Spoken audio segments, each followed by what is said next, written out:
La semana pasada estuvimos hablando acerca de un término técnico para referirnos a lo que es la doctrina del pecado y esa martiología. En español a nosotros nos suena un poco contradictorio, ¿verdad? Porque nos habla como de amar, ¿verdad? Pero amartía en griego significa pecado. Entonces, amartiología es la doctrina del pecado. Fue lo que le dimos una pincelada la semana pasada y estuvimos hablando acerca de la profundidad de la realidad de nosotros fuera de Cristo Jesús.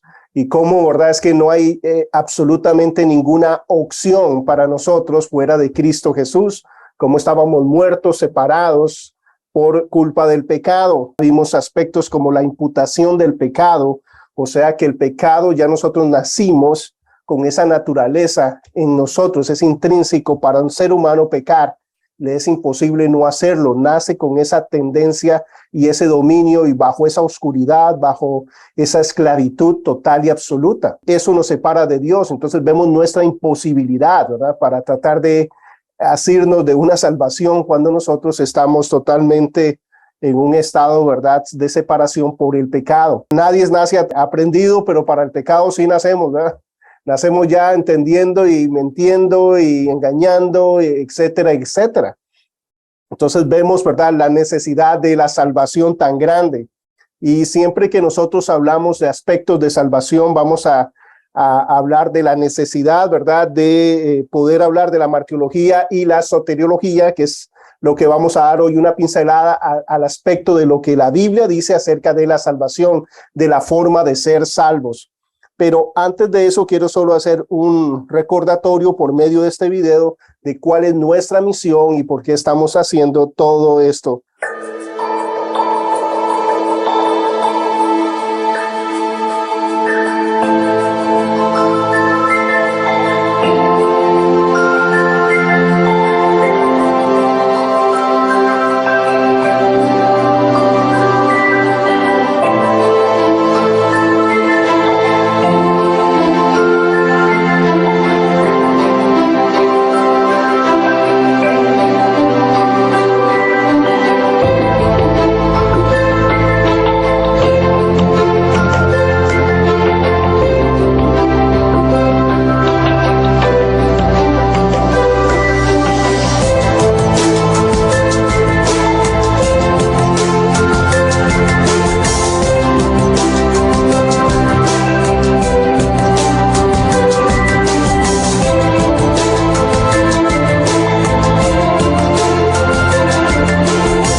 Algo que nos recuerda, ¿verdad?, ese video es acerca de nuestra misión, es hacer discípulos. Recordamos anteriormente cómo el Señor, sus últimas palabras hacia la iglesia son la gran comisión, lo comisiona. Constantemente el Señor está enviando, dice, como el Padre me envió, así los envío a ustedes. El hecho de ser sus emisarios, sus representantes, de ser sus embajadores acá, representar el reino de la luz, ¿verdad?, en medio de las tinieblas, es a lo que nosotros debemos dedicarnos, debe ser nuestra pasión, porque es la pasión del Señor, ¿verdad? Pasar tiempo con Dios te hace amar y compartir el evangelio.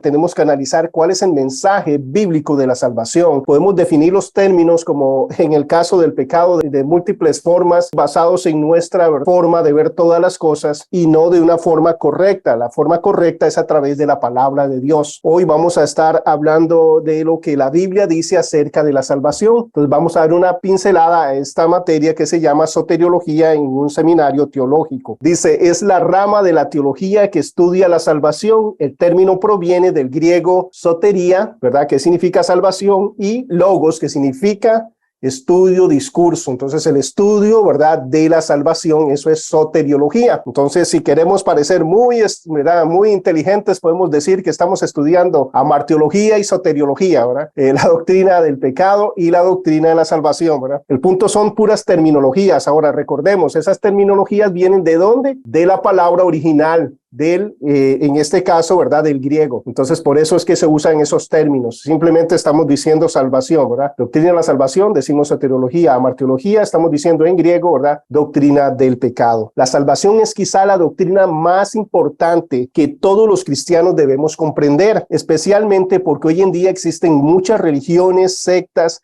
que enseñan conceptos errados en cuanto al tema de la salvación. Siempre han existido. Eso no es nada nuevo. El enemigo se disfraza ¿verdad?, de ángel de luz. El enemigo siempre trae las cosas en una forma, ¿verdad?, muy sutil, para desviarnos de la sincera y pura devoción a Cristo Jesús. Si yo empezara mi discurso hablándoles a ustedes que no hay problema en ser infieles, si yo les digo a ustedes que no hay problema, ¿verdad?, en que ya sin matrimonio no sirve buscar a alguien nuevo, sea mujer o sea hombre, si yo les digo que vivir sin guardarse sexualmente está bien, obviamente cada uno de ustedes rechaza ese mensaje inmediatamente, ¿cierto? Como hijos de Dios inmediatamente, ¿verdad?, sentimos repulsión hacia este mensaje, entendemos que eso es basura, entendemos que eso no viene de Dios y demás, y lo rechazamos inmediatamente. Pero el enemigo no hace eso. El enemigo, ¿saben qué es lo que hace? Le pone música. Y no es increíble que con ponerle música a ese mensaje de infidelidad, de fornicación, de adulterio, hasta lo cantamos, hasta se nos pega, ¿verdad? El venado, y ¿verdad?, no sé, ¿verdad?, canciones. ¿Qué es lo que está hablando ahí? ¿De qué está hablando? Está hablando acerca de infidelidad, de no guardarnos para el Señor. Esa es la forma sutil que el enemigo, ¿verdad?, siempre está metiendo ideas en la mente, ¿verdad?, en el corazón de las personas. Él no va directo, va sutilmente. Entonces, inclusive en lugares cristianos vemos la sutileza de esa guerra espiritual, ¿verdad?, que no es una guerra que viene con una espada y demás. Entonces es, bueno, fácil, ¿verdad?, cuando veo que es un enemigo, que viene alguien con una espada, ¿qué hago yo? Defenderme inmediatamente. Pero si es alguien que viene a abrazarme, me cuesta más, ¿verdad?, mirar que es mi enemigo. Y eso es lo que hace, ¿verdad?, Satanás, vestirse de ángel de luz, meter sutileza, y en los aspectos de la salvación, ¿verdad?, interviene constantemente para meternos mentira y desviarnos de eso. Ahora, una de las cosas que hace él es ponerle música, ¿verdad? Y ya con música aceptamos ese mensaje. Ya con música, ¿verdad?, nos está adoctrinando. Estamos escuchando mentiras, estamos escuchando basura. Otra de las cosas que hace es ponerlo en una película. Por ejemplo, Ghost, La sombra del amor. ¿Y eso habla de qué? Buscar tener comunión con los muertos, de buscar información con los muertos, cuando vemos claramente que Dios aborrece eso. Esa es la sutileza del enemigo. Lo hace ver como que no está mal, lo hace ver como algo bonito, etcétera. Adelante, Juan Pablo. Sí, Víctor, con respecto a lo que tú estás hablando ahora, justo hoy día estábamos con mi hijo, yo tengo 3 niños, y el más chico, que es el Mati, me comentaba que una amiguita le había enseñado el tema de los signos zodiacales, y que él era un animalito del signo. Entonces, a ver, es lo que tú dices, muchas veces el mundo lo envuelve, y Satanás también lo envuelve de una forma en que la gente lo capta y no lo ve que sea algo peligroso, pero nosotros le explicábamos al niño, le decíamos, mira, eso no es de Dios, eso no es lo que Dios creó, eso no está en la Biblia.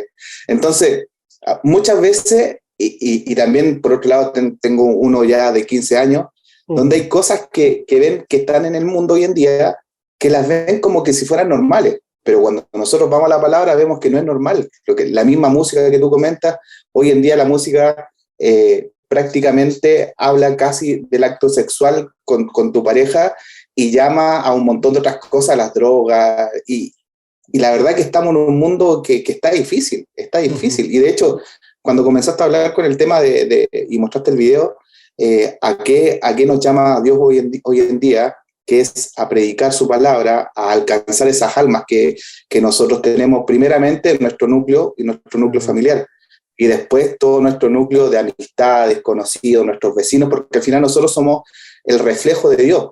Amén. Y cuesta. Excelente, Juan Pablo. Donde usted esté, está la presencia de Dios. En su trabajo, en su estudio, en su casa, con sus vecinos, en el tiempo de vacaciones, en el gimnasio, donde usted está, ahí hoy estuvo la presencia de Dios. Usted fue la luz que pudieron que ver esas personas en oscuridad alrededor suyo. Donde estemos nosotros, el Señor está en nosotros. Hemos sido sellados con el Espíritu Santo y estamos en ese lugar no por casualidad. Yo no estoy, ¿verdad?, todavía en la casa de mis suegros, sin todavía tener, ¿verdad?, el lugar donde voy a estar viviendo por casualidad. Dios me quiere ahí. ¿Y saben qué quiere que yo haga en ese lugar? Ser luz y ser sal. Eso es lo que Él quiere. Y cada uno de nosotros no vive por casualidad donde vive, ni tiene los vecinos que tiene por casualidad, ni las personas en las tiendas, ¿verdad?, por casualidad. Donde usted y las personas con las que entren en contacto, usted es el que puede hacer visible al Señor.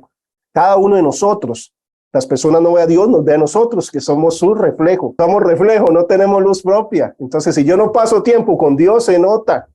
Si paso tiempo con Dios, también se nota. Entonces, la importancia de nosotros entender que somos la esperanza de este mundo en ese aspecto. Por eso es que estamos en la tierra. Ahora, creemos que nosotros nos hemos desviado de esto. Si hacemos esta pregunta, hoy usted le ha hablado a alguien de Dios, yo te puedo decir que la mayoría saldríamos bien, librados de que hemos hablado del Señor. Pero si yo le hago la pregunta diferente a alguien, usted le ha presentado el plan de salvación específicamente en esta semana. Yo creo que ya ahí cambia el aspecto, ¿verdad? Entonces la gente sabe que la mayoría de nosotros, muchos somos líderes y demás, la gente sabe que somos cristianos, vamos a hablar del Señor, pero específicamente hemos mirado la necesidad de compartir el evangelio, poner a las personas a pensar, traer el evangelio real. ¿Por qué? Porque hoy están bombardeados de muchísimas mentiras acerca de la forma de ser salvos. Por ejemplo, los testigos de Jehová enseñan que no hay vida después de la muerte, o sea que no hay castigo eterno, sino una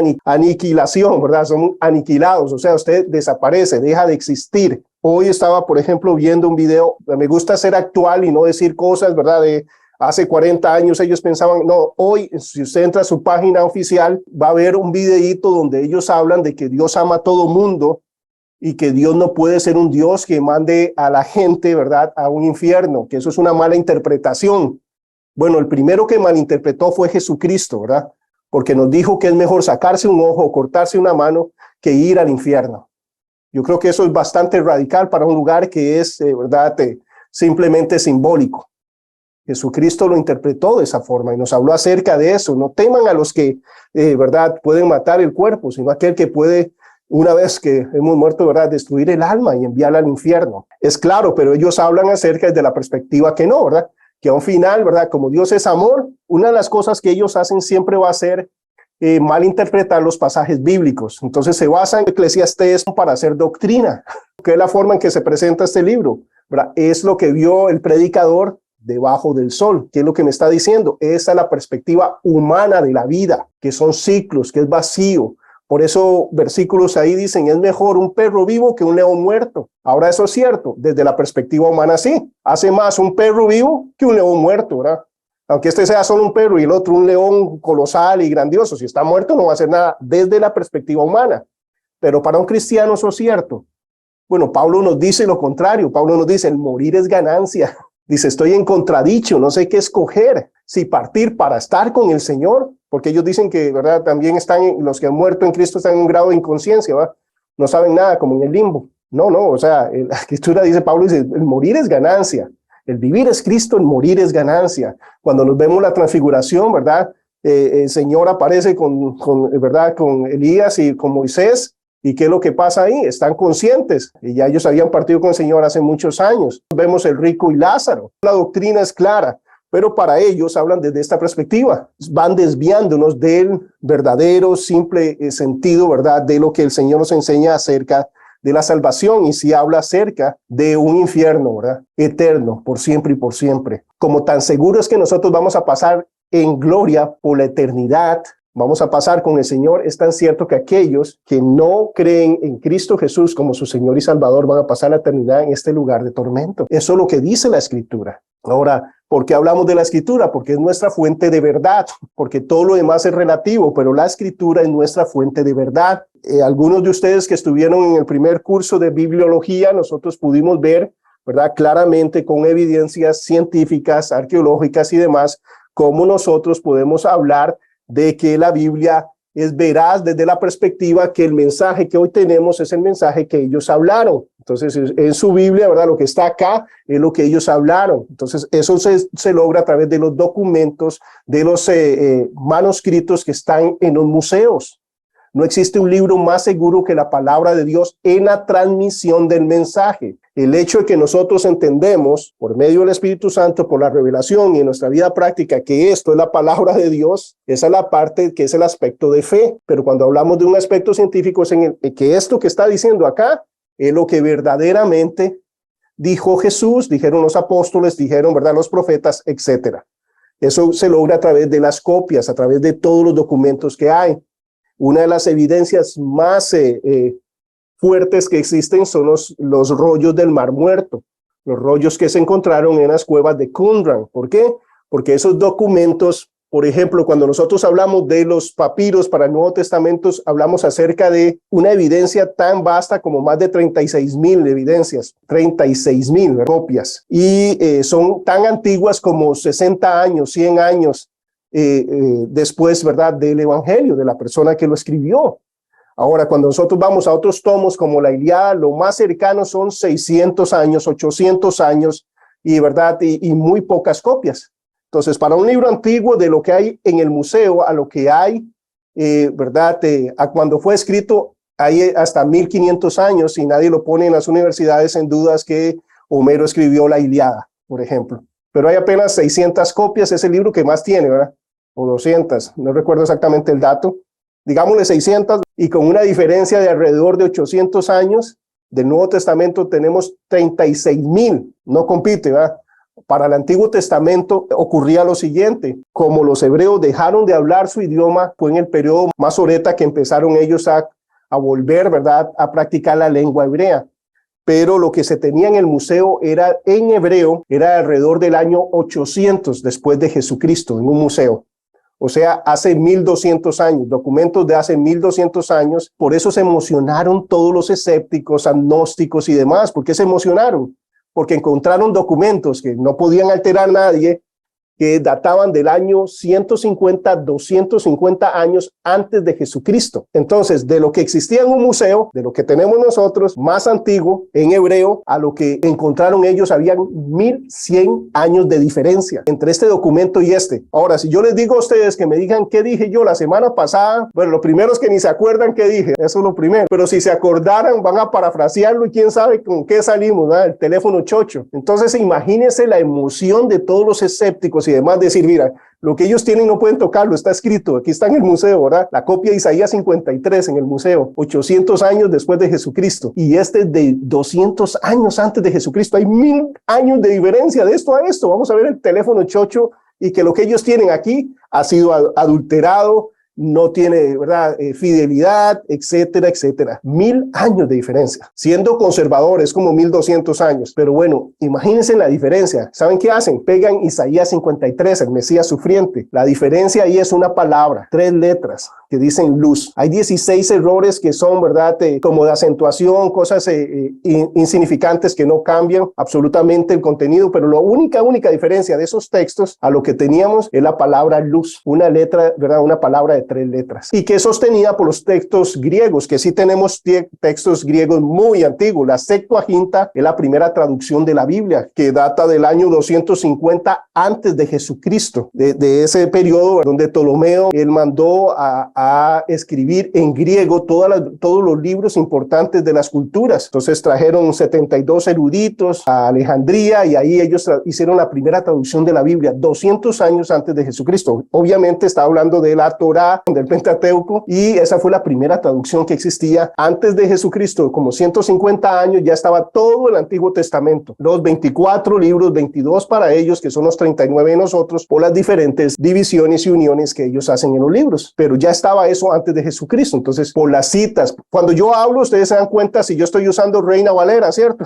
Si yo estoy hablando de una nueva versión internacional, ¿verdad? A veces saco un versículo y digo, wow, ¿cuál versión fue esta? Nos damos cuenta. De igual forma, ellos se dan cuenta cuenta que cuando Jesús estaba citando, cuando estaban citando Pablo y algunos de ellos estaban citando la Septuaginta, que era la Biblia en griego, porque en ese entonces la mayoría no hablaba hebreo, solo los eruditos, los más, ¿verdad?, estaban metidos. Entonces, para eso tuvieron que venir los masoretas después, en el año 400, a empezar a poner puntos vocálicos para que la gente volviera a entender cómo pronunciar. Pero todo eso para hablar acerca de que lo que nosotros tenemos, podemos estar tranquilos en la veracidad de la transmisión del mensaje. Obviamente, para alguien que no es hijo de Dios y demás, yo no le puedo demostrar que esto es palabra de Dios. Yo lo sé, y cada uno tenemos la certeza y vemos la efectividad y cómo se cumple al pie de la letra. Pero sí le puedo decir que el mensaje no ha sido alterado, que eso para mí me da mucha paz. Saber, ¿verdad?, que lo que estamos enseñando hoy es realmente lo que ellos habían enseñado. ¿Cómo lo hacemos? A través de ver los documentos que existían, de esa comparación. Entonces eso fue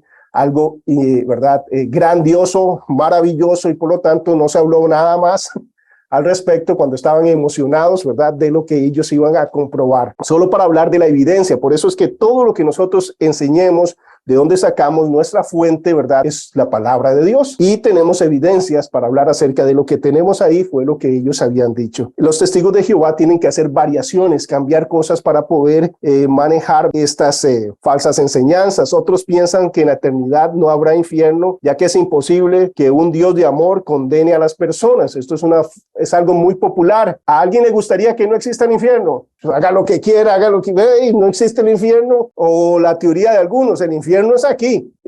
Bueno, no es lo que dice la Biblia, ¿verdad? Está claro, y se habla puntualmente acerca de eso, pero es una tendencia popular. Dice otros, como el hinduismo, creen en la reencarnación, que es la clave, ¿verdad?, de esta vida, es purgar. O sea, ¿cómo purgamos los pecados dentro de los hindúes? Pasar meditando. A través de meditación es que va a trascender y va a reencarnar en algo mejor. Dice, otros dicen que todas las religiones son buenas, que lo importante es ser sincero en su práctica para llegar a ser salvo. Entonces, todos los caminos llevan a Roma, ¿verdad? Bueno, eso era cierto en el Imperio Romano, ¿verdad? Eso era cierto. Los romanos fueron los que construyeron las carreteras, pero no es cierto espiritualmente. Solo hay un camino y es Cristo Jesús. Yo soy el camino, la verdad y la vida, y nadie viene al Padre si no es por mí. No hay otro nombre dado a los hombres en quien podamos ser salvos. Entonces, el camino es angosto. No es estrecho, o sea, solo hay una forma, es solo de una forma que podemos ser salvos. Eso es lo que nos enseña la Escritura. Todas las demás religiones es usted tratando de ser salvos por sus medios, por sus propios méritos, y usted se gana la salvación. En el caso del cristianismo es diferente totalmente. El concepto bíblico de la salvación, definir el concepto de salvación es sumamente importante, ya que nos habla de la obra redentora que Cristo Jesús ha hecho en nosotros. Si consideramos primero el significado etimológico de las palabras que se traducen como salvación, tanto en el Antiguo Testamento como en el Nuevo, podemos llegar a comprender su significado. Es una sola palabra en el Antiguo como en el Nuevo Testamento para hablar de salvación. Esto es lo mismo que hicimos en amartiología. ¿Recuerdan qué es lo que hicimos? Miramos todas las descripciones de pecado, las palabras, cómo se describían el pecado, y de esa forma tenemos el concepto que es el pecado bíblicamente. De igual forma lo hacemos con el aspecto de la salvación. Solo son dos palabras para definirlo. En el Antiguo Testamento, la palabra hebrea que se utiliza para referirse a salvación es Yeshua, que es el nombre de Jesús para nosotros, del griego, ¿verdad?, al latín. Jesús. Y esto habla acerca de Dios, salva. Dios es salvación. El mismo nombre, por eso el ángel dice, el mismo nombre habla de la misión de Jesucristo, que era salvar al mundo. Su nombre significa salvación. Dios salva. Literalmente significa quitar, librar a alguien de una carga, opresión o peligro. Propiamente en el Antiguo Testamento se habla en términos generales de salvación, desde la liberación de Dios, ya sea de enfermedades, ya sea de aspectos económicos, ya sea de aspectos militares, con un ejército, o espiritualmente. El significado de la palabra salvación en el Antiguo Testamento está íntimamente relacionado con la liberación, y esto lo puede ver en diferentes pasajes. Por ejemplo, Dios salvó a Israel liberándolo de la esclavitud y de la opresión de los egipcios. En Éxodo 14:13, y Moisés dijo, no temáis, estad firmes y ved la salvación que Jehová hará con vosotros, porque los egipcios que hoy habéis visto, nunca más para siempre los veréis, ¿verdad? Y hablaba acerca de la liberación del ejército, ¿verdad? Egipcio, ¿verdad? El pueblo de Israel fue liberado. Y es el concepto de salvación, es la intervención de Dios en favor de su pueblo. En el Antiguo Testamento, la palabra salvación está íntimamente relacionada con las obras de liberación que efectúa sobre su pueblo, liberación de sus enemigos, del juicio divino, de las enfermedades, del oprobio, de la calamidad y en general de cualquier cosa que atente contra nuestra integridad física o espiritual. Entonces es un uso general de la acción divina en nuestro favor. En cambio, la palabra griega en el Nuevo Testamento para referirse a salvación, ¿recuerdan cuál es? Sotería, ¿verdad? Soteriología. Soter, ¿verdad? Sotería se utiliza, ¿verdad? Haciéndose referencia a la liberación del hombre de la servidumbre del pecado a través de la fe en la obra de Cristo Jesús. Entonces, específicamente en el Nuevo Testamento, la palabra sotería se usa para hablar de salvación espiritual. Está enfocada en eso. Recordando a la riqueza del griego, ¿verdad? Que el griego, ¿verdad? Es más rico que el hebreo y que el español, ¿verdad? Entonces tiene una palabra específica y habla de salvación, ¿verdad? Sotería habla de salvación espiritual. El tema de la salvación en el Nuevo Testamento está íntimamente relacionado con la obra expiatoria de Cristo, dice, la cual libera al hombre de la culpa del infierno, que algunos dicen que no existe, ¿verdad? Pero bueno, la Biblia dice que sí. Por lo tanto, podemos definir salvación de la siguiente manera: la obra milagrosa que Dios efectúa sobre el hombre, perdonándolo de sus pecados, liberándolo de la condenación eterna, haciéndolo heredero de la vida eterna por medio de la fe en la obra expiatoria de Cristo Jesús. El diccionario bíblico Nelson define salvación de la siguiente forma: milagro divino de la emancipación espiritual del hombre del dominio y de la culpa del pecado y la muerte, al goce de una vida eterna de comunión renovada con Dios. Lewis Spear Schaeffer lo dice de esta forma: la palabra salvación representa la obra total de Dios por medio de la cual Él rescata al hombre de la ruina, hablando acerca de como una deuda. Entonces se cancela esa deuda, lo saca de la ruina en la que está y la sentencia del pecado, que es la muerte eterna, y le confiere riquezas de su gracia, incluyendo la victoria eterna ahora en la gloria eterna en los cielos. Y acá nos habla acerca que no solo se perdona nuestra deuda, pero también se deposita en nuestro favor. ¿Por qué? Porque mientras estemos en la carne vamos a necesitar, ¿verdad? Y en Cristo Jesús Él está supliendo para nuestros pecados pasados, presentes y futuros. Es la obra completa de la salvación por nuestra confianza en Cristo Jesús. Él pagó por nosotros en la cruz. Charles Ryrie dice lo siguiente: la salvación incluye la obra completa de Dios en traer a las personas de la condenación a la justificación, de la muerte a la vida, de ser, ¿verdad?, alejados y separados a afiliados con Dios.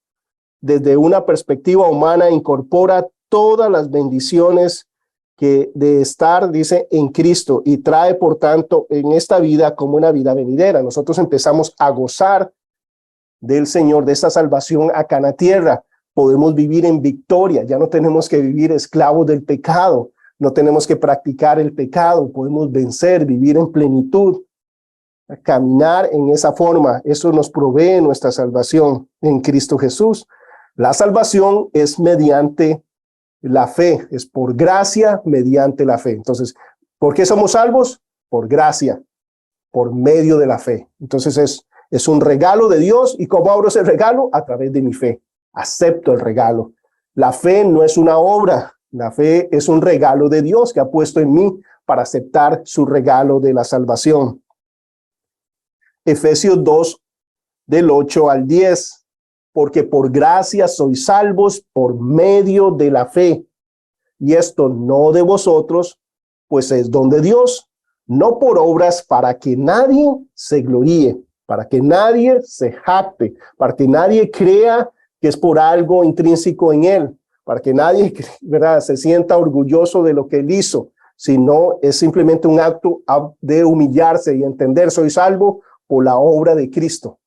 Reconocer que yo no puedo, porque somos hechura suya, creados en Cristo Jesús para buenas obras, las cuales Dios preparó de antemano para que anduviésemos en ella.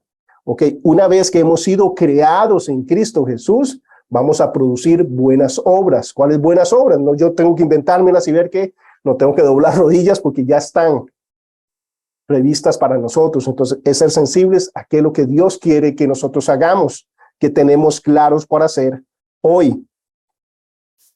Algo muy importante que debemos comprender en cuanto a la salvación que Dios nos ofrece es que esta no se gana por medio de obras. Vemos claro el versículo, ¿verdad? Yo no estoy tratando de manipular el verso, está en su contexto. ¿Alguien no tiene claro que la salvación es por gracia? Si leemos el verso ahí se ve algo oscuro, se ve algo extraño. No, ¿verdad? Es hasta redundante el verso, no. ¿Verdad? Está enfatizando el hecho de que la salvación, ¿verdad?, no es por méritos humanos, sino que es un regalo, porque dice, es un don de Dios, bueno, es un regalo, entonces no es por lo que yo haga. Primero dice que no, ¿verdad?, soy salvo por gracia. Gracia es recibir lo que no merezco, ¿verdad? Y eso es lo que él no me está dando lo que merezco, sino lo que necesito. Esa es la gracia de Dios. Pero dice Dios, ¿verdad?, por medio de eso, dice, no por obras. ¿Y cuál es el objetivo? Que no sea por obras, para que nadie se gloríe. Entonces el verso está claro en que la salvación no es por obras, sino por fe. ¿Qué es lo que significa que sino por fe? ¿La fe es una obra? Bueno, no, está claro, está diciendo, no es por obras, sino es por fe. ¿Qué significa? Que la fe no es una obra, no es algo que yo me debo jactar, sino que la fe fue un regalo de Dios que yo ejecuté, ¿verdad? Entonces, realmente yo simplemente activé esa fe, recibí ese regalo que Dios lo había hecho, como resultado de su bendita gracia, tal y como Pablo lo enseña en las cartas de Efesios, y en estos versículos Pablo usa varias veces interesantes palabras en cuanto al tema de la salvación. Entonces, primero nos dice que por gracia sois salvos por medio de la fe.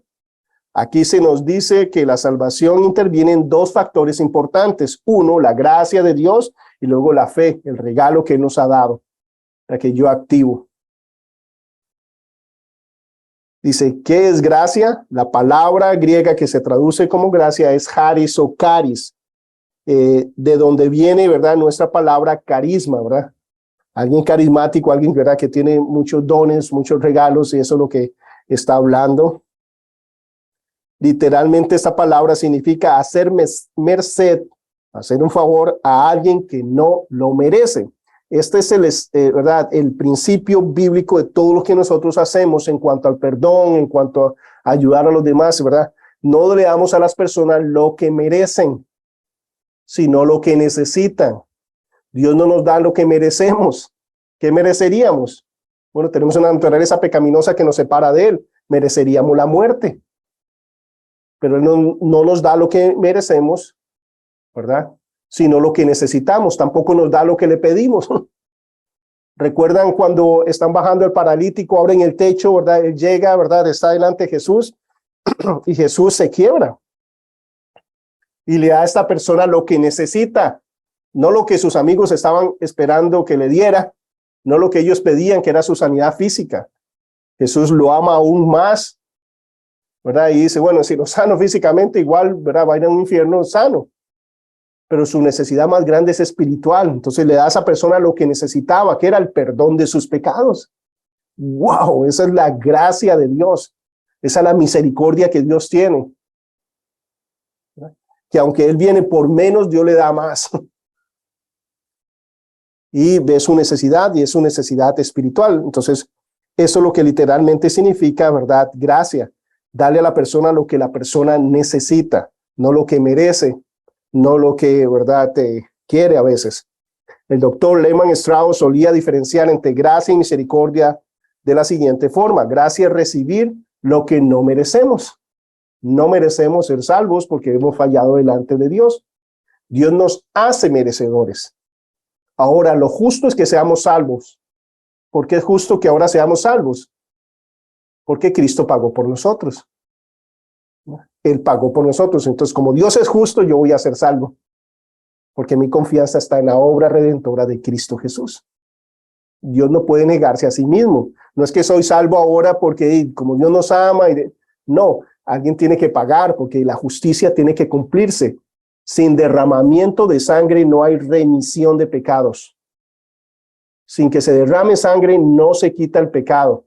Ese es el problema que tienen los judíos ahora sin poder hacer sacrificios. Porque la Biblia es clara, ¿verdad?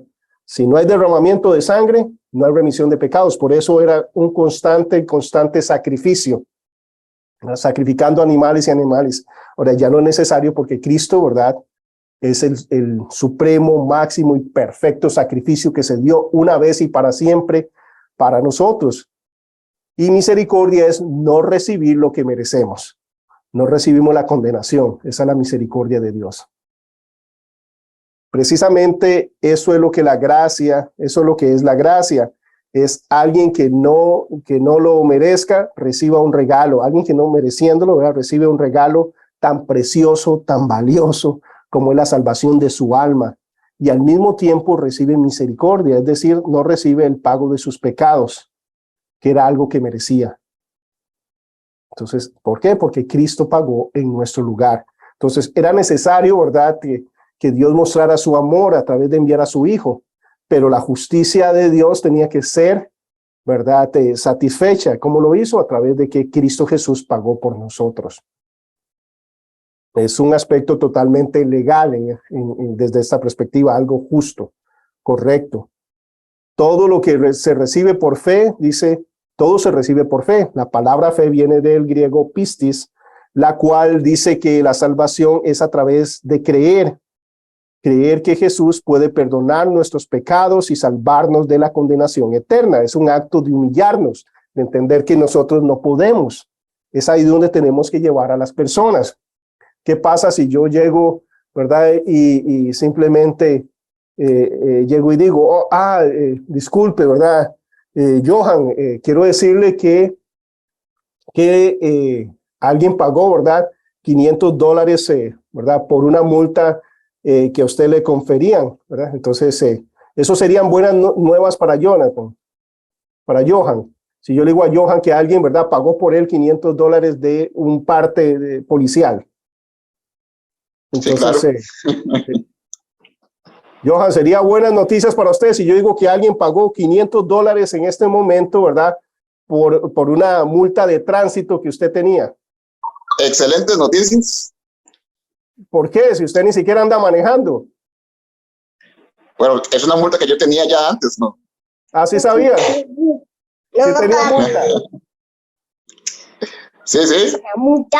El punto es que es buena noticia si Johan tenía una multa, ¿cierto? Si él es consciente que él falló, pero si él no es consciente que él falló, es buena noticia. El primero bro, mejor deme los 500 a mí, porque yo que sepa, yo no he roto las leyes de tránsito, ¿ah? Sería buena noticia si usted me da los $500, ¿ah? Pero solo si, ahora, si yo sé que rompí, si yo llego y empiezo, Johan, es que usted cuando venía para acá, ¿verdad? Había, ¿verdad?, había letreros que decían que estaban trabajando en una vía y que tenías que ir, ¿verdad?, a 35 millas. Y usted pasó a 70 y habían 10 señales que decían que tenías que bajar la velocidad. Usted no vio ninguna y usted siguió directo, ¿verdad? En medio de los trabajadores, ¿verdad? Usted siguió a 70 por hora y deberías ir a 35. Entonces había una multa para usted, eso es algo serio y demás, pero alguien ya pagó por usted. Ahora sí son buenas noticias. Cuando le explicamos, ¿verdad?, cuál es su situación. Su situación es que tiene una deuda de $500 o va a ir a la cárcel, pero alguien pagó por usted, ¿verdad? Entonces, a lo que voy es desde la perspectiva, si la persona no entiende la martiología, ¿verdad?, la doctrina del pecado, su condición, su situación, realmente las buenas noticias del evangelio no son Hay personas que se sienten buenas. Que usted conozca que no tienen a Cristo Jesús. Yo creo que todo ser humano se siente justificado, se entiende que falla, pero siente que es menos, ¿verdad? Que no es tanto. No entiende la gravedad de su situación. Por eso es que las buenas nuevas a veces no tienen sentido. Primero, me está llamando como que yo manejo mal y yo manejo súper bien, ¿verdad? No estoy consciente que yo quebré esa ley. Y después, simplemente, ¿verdad? No tiene sentido que alguien pague por algo que yo no he cometido. Ahora, cuando yo entiendo que sí, ahí son buenas nuevas, ¿cierto? Entonces, en el caso de Johan, son buenas nuevas y él sabe que sí rompió, ¿verdad?, la ley de tránsito. Es lo mismo con el evangelio. Si las personas no le hablamos acerca de su condición espiritual, si no la llevamos a través de los mandamientos, si no entiende que está condenado, que va en rumbo a un infierno, ¿eso ofende o no ofende? Sí ofende. Pero hay que llevarlos a la realidad de eso. Y es una de las cosas que a veces por la cual no compartimos el evangelio. Ahora hay que compartirlo en amor, en la sabiduría del Señor, pero llevar a la persona que entienda que sí tiene un problema y grave. Pero la mayoría de personas no entienden que están en un problema grave. ¿Cómo están? ¿Recuerdan la primera foto que les mostré? Haciendo un picnic, ¿verdad? Todos en familia, todos tranquilos, ¿verdad? Sintiéndose bien, entretenidos en ese picnic, sin darse cuenta que estaban haciendo ese picnic en las líneas del tren. Y el tren viene. Entonces que yo le digo, ay, muévase, ¿sabe? No, ¿por qué? Si estamos aquí tranquilos, si estamos bien, ¿qué le pasa? Tenga paz, ¿verdad? Y esa es la situación de las personas, llevarlas a esa, ¿verdad? Entonces es muy importante eso, ¿verdad? Y la fe se activa ahí, pero la fe viene por el oír, ¿y el oír qué? La palabra de Dios. Entonces, ¿cómo activamos esta fe para salvar? Tenemos que llevarlos a la palabra de Dios. Es por eso es fundamental cuando presentamos el plan de salvación, no simplemente hablar de mi historia, qué me pasó, qué hago, qué no hago, ¿verdad? Etcétera, sino llevarlos a la realidad espiritual de ellos, porque la vida cristiana no es para alejarse de los problemas y vivir en paz y tranquilidad, ¿verdad? En este mundo, ¿verdad? Camino de rosas. No es eso lo que se nos promete. Se nos promete una vida eterna con Cristo Jesús. Se nos promete premios ¿en dónde? En el cielo, una herencia como inmarcesible, una herencia pura, ¿verdad? En los cielos. Pero a veces el mensaje de la salvación es, venga para que su vida sea más fácil, ¿verdad? Entonces, cuando la vida no es más fácil, esto no sirve, esto no es para mí. Ya probé Jesús, no, ya, yo hice eso y no es para mí. Pero a veces es porque no entendió cuál es el propósito de la salvación. Y a veces nos volvemos más como mercaderes, ¿verdad? Y más como que yo estoy vendiendo el producto y solo le hablo, ¿verdad? Cuando vemos un producto le hablamos de todo lo bueno que es el producto y no de las cosas que pueden salir mal, ¿verdad? Entonces, aquí, Dios no tiene letra pequeña, ¿verdad? El evangelio no es con letra pequeña. Venían las multitudes y Jesús se volvía, hey, ¿quieren seguirme? Y aquí estamos, Señor, ¿cómo quieren seguirme? Niéguense a sí mismos, tomen su cruz cada día y síganme. De eso se trata. Entonces vemos la importancia de eso, porque queremos que nuestras iglesias estén llenas de ovejas, de personas nacidas de nuevo, no de cabras ¿verdad? Y de todo tipo de cosas ahí, ¿verdad? De gente que no es salva y creyendo que son salvos. Wow, qué importante, ¿verdad? Ser claros a la forma de compartir el evangelio, ¿verdad? Y esa es nuestra responsabilidad, enseñarles de qué se trata el evangelio. Y no se trata de que mi vida va a ser mejor, que Dios tiene un maravilloso, ¿verdad? Destino para mí, que ¿verdad? Tiene un maravilloso plan para mí, que Dios, ¿verdad? ¿verdad? Que nuestro corazón tiene una forma que solo Dios puede llenar y demás. No, se trata de que yo estoy muerto, ¿verdad? Voy rumbo a un infierno eterno. Entonces creo que las cosas son diferentes. Cuando yo estoy claro de cuál es mi situación. No es por aquello, no es para alegrar mi vida, no es para que mi vida sea mejor, es porque voy rumbo al infierno. Y la única forma es a través de Cristo Jesús. Ahora, ¿nuestra vida es mejor en Cristo Jesús? Depende, ¿verdad? ¿Depende o no depende? Depende cuál sea nuestra visión, depende cuál sea nuestra meta, depende cuál sea nuestro objetivo. Si nuestro objetivo está claro, como discípulos de Jesucristo, que nuestra vida se trata de ser como Jesús, no de estar confortable acá, sino de ser como Jesús, todas las cosas ayudan a bien. Pero si mi vida se trata de estar tranquilo, de estar en paz, no todas las cosas ayudan a bien. El evangelio no siempre me va a poner en el lugar de confort, tranquilidad y paz. Dios es bueno, es buenísimo, es maravilloso y gozamos de muchas cosas, pero la vida cristiana no se trata de eso. Por eso, ¿verdad? Nosotros vemos mucha gente volviendo atrás, porque no entendieron de qué se trata la vida cristiana, y es de ser como Cristo Jesús, de hacer visible a Dios, de morir a nosotros mismos, de tomar nuestra cruz cada día, o sea, no excusas sin importar qué pasa. Entonces es diferente, ¿verdad? Y para mí no hay un honor más grande que tener gente madura, suficiente maduras como ustedes, ¿verdad? Que podemos hablar la palabra tal y como es. Y lo que hacen nosotros es, nos anima, nos emociona y nos enfoca y nos dirige y entendemos, ¿verdad? Porque ustedes tienen un grado de madurez que entienden estas cosas. Pero eso lo logra el Espíritu Santo en cada uno de nosotros. Pero es entender esto y transmitir esto, porque de eso se trata, ¿verdad? El asunto del discipulado, de estas verdades. Pero cuando yo no tengo claro de qué se trata ser cristiano, wow, del 80-90% de las personas que aceptan a Cristo, hacen una profesión de fe, levantan la mano, oran y demás, no están en ninguna iglesia. Y a veces es porque no hemos hecho el trabajo correcto. No ponemos a la gente a poder analizar la decisión que están tomando, a socavar, ¿verdad? A analizar, a pensar, a dirimir, a determinar, ok, wow, ¿de qué se trata esto? ¿Qué me estás diciendo? Bueno, esta es tu situación, es que no hay otra opción espiritualmente. Entonces, eso es lo que tratamos de darle, la información correcta espiritualmente. Ese es el acto de amor más grande que puede haber. Le estamos diciendo, bueno, lo que usted tiene es cáncer. Yo sé que todo el mundo le dice que no, que es un dolor de cabeza y que se tome una aspirina, pero really no es así. Honestamente no es así. Y eso es lo que estamos haciendo, tomando una radiografía espiritual, enseñándole a la persona su realidad, en amor, guiados por el Espíritu Santo, en oración, que lo que nos interesa son ellos, mirándolo a los ojos. Todo eso, ¿verdad? Es precisamente cuando lo ponemos ahí, ya la persona va a pensar, indiferentemente que él diga, no quiero nada, el Espíritu Santo tiene con qué trabajar, ¿verdad? La palabra de Dios no vuelve vacía, porque estamos dando, ¿qué? Semilla, pero si no damos semilla, y la semilla es la palabra de Dios, si no le damos palabra de Dios, ¿con qué va a trabajar el Espíritu Santo? Es cuando damos palabra de Dios.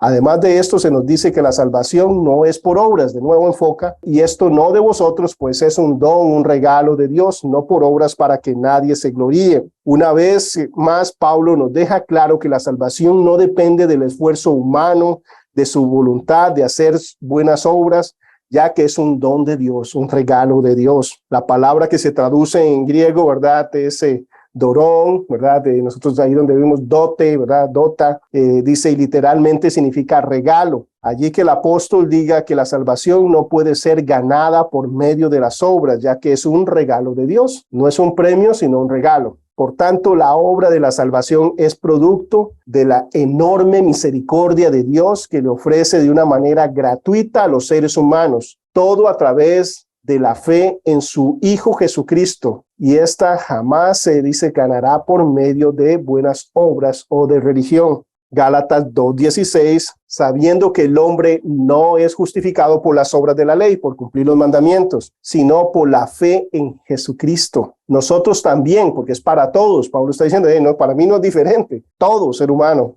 Nosotros también hemos creído en Jesucristo para ser justificados por la fe de Cristo, no por las obras de la ley. ¿Por qué? Por cuanto las obras de la ley, nadie será justificado. Nadie puede pasar la prueba de los 10 mandamientos, es lo que está diciendo. Es una prueba imposible de pasar, porque ofendemos de pensamiento, palabra, obra o de omisión. Y recordemos que una obra bíblica es un pensamiento, una palabra o una obra. Jesús, recuerda que estableció esto y les aclaró a los fariseos, ustedes creen que están cumpliendo, pero no es el hecho de matar a alguien, es de no sentir odio en nuestro corazón por alguien. No es el hecho de que no adultero porque no me he acostado con nadie, es no querer hacerlo, es no pensar en eso. Es el hecho de nunca usar el nombre, y ahí vamos, ¿verdad? Con cada uno, y es hablándole de la imposibilidad humana. ¿Por qué es imposible para el ser humano cumplir los 10 mandamientos? Hablando teológicamente, hablando de amarteología, ¿por qué será imposible? Porque no somos perfectos. Porque no somos perfectos, Víctor. Sí, no somos perfectos, pero hay algo ahí. El pecado reside en nosotros. Por nuestra naturaleza pecaminosa, porque nacimos con una naturaleza pecaminosa, porque en Adán todos pecamos. Entonces, desde que yo nazco con condenación. Yo no soy pecador porque peque, sino que yo peco porque soy pecador. Cuando uno peca, simplemente está manifestando lo que es su naturaleza, humanamente hablando, no en Cristo Jesús, ¿verdad? Ahora hemos sido libertados, pero humanamente hablando, simplemente usted está haciendo lo que usted es cuando usted peca. Entonces, por eso es imposible cumplir los 10 mandamientos. Va en contra de nuestra naturaleza como seres humanos, cumplir los 10 mandamientos sin Cristo, fuera de Dios. Entonces, los 10 mandamientos es para tratar de hacer la conciencia, de hacernos humildes, suficientemente humildes para entender que no podemos. Adelante, Eric. Mira, es que yo siempre he tenido una duda con respecto a esa, digamos, a esa realidad, ¿verdad? De que todos somos pecadores y desde que nacimos con esa naturaleza, pero en nosotros está la ventaja, por decirlo así, que nosotros, digamos, conocemos a Cristo, lo aceptamos y en Él tenemos salvación.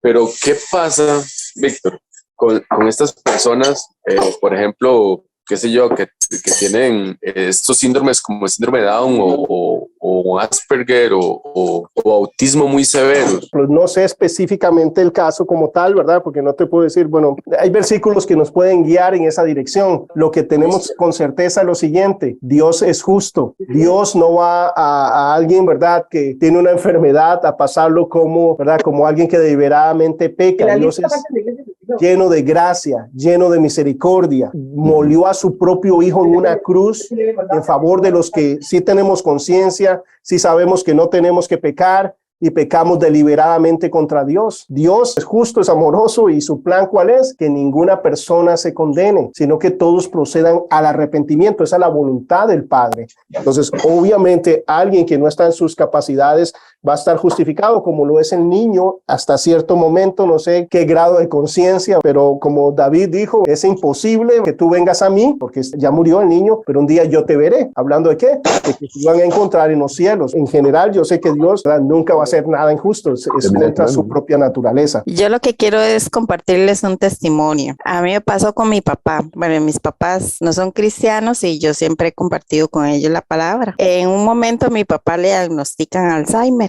y ya yo en mi humanidad dije, ya mi papá no va a aceptar a Cristo porque con esta enfermedad qué difícil va a ser.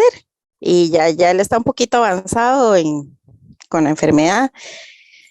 Y un día me llama por teléfono y empieza a hablarme de Cristo y la forma en la que él hablaba.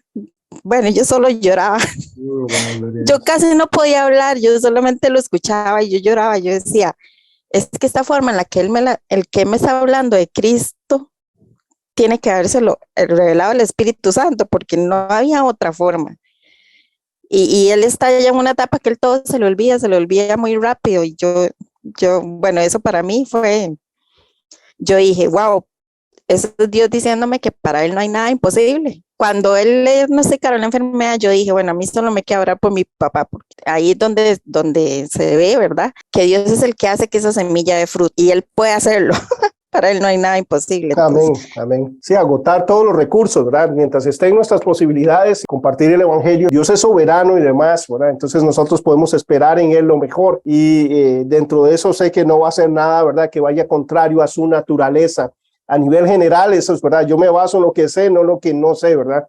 Lo que se dice es ser eso, y también sé que según, ¿verdad?, los grados y demás, ellos también, ¿verdad?, desarrollan inteligencia y demás cosas, ¿verdad? Entonces, siempre es importante hacerlo. Mi mamá inclusive compartía el evangelio con personas en estado terminal, en coma y demás en el hospital. Y muchas de las formas que ella compartía el evangelio era a través de que apretara su mano y le decía, si quieres aceptar al Señor, sí, sería 2 veces, aprieta 2 veces mi mano, y eso es que sí quieres, que quieres orar, ¿verdad?, que quieres arrepentirte, que quieres, ¿verdad?, estar bien con Dios. 1 es que no, 2 que sí, una cosa así, y ahí es en todo momento y en todo lugar, y mientras hay vida y oportunidad, ¿verdad? Dice, ahora bien, ¿qué lugar tienen las buenas obras? Porque hablamos que las buenas obras no son para salvación, pero la Biblia habla de buenas obras. Está claro que no seremos salvos por medio de buenas obras, pero esto no significa que no debamos hacerlas. Efesios 2:10, porque somos hechura suya, creados en Cristo Jesús para buenas obras, las cuales Él preparó de antemano para que anduviésemos en ellas. Lo cierto es que una vez que se opere el milagro de la salvación en una persona, en su ser se crea una nueva naturaleza que lo impulsa a buscar a Dios, a obedecer la palabra, a hacer buenas obras. La salvación se nota, la salvación transforma. Spurgeon decía, una gracia que no te transforma es una gracia que no salva. O sea, cuando usted nace de nuevo, hay una transformación, hay una nueva naturaleza en su ser. Y esa nueva naturaleza nos lleva a buscar amar a Dios. Romanos 6:22, ahora somos libres del pecado y tenemos como fruto la santificación. ¿Por qué es un fruto la santificación? Porque ya ahora en mi ser, cuando nosotros le fallamos al Señor, no importa quién lo vea, quién no lo vea, usted se siente miserable. ¿Por qué? ¿Por qué ocurre esto? Porque usted tiene una nueva naturaleza que quiere agradar a Dios. ¿Por qué? Porque usted es una persona que ha nacido de nuevo.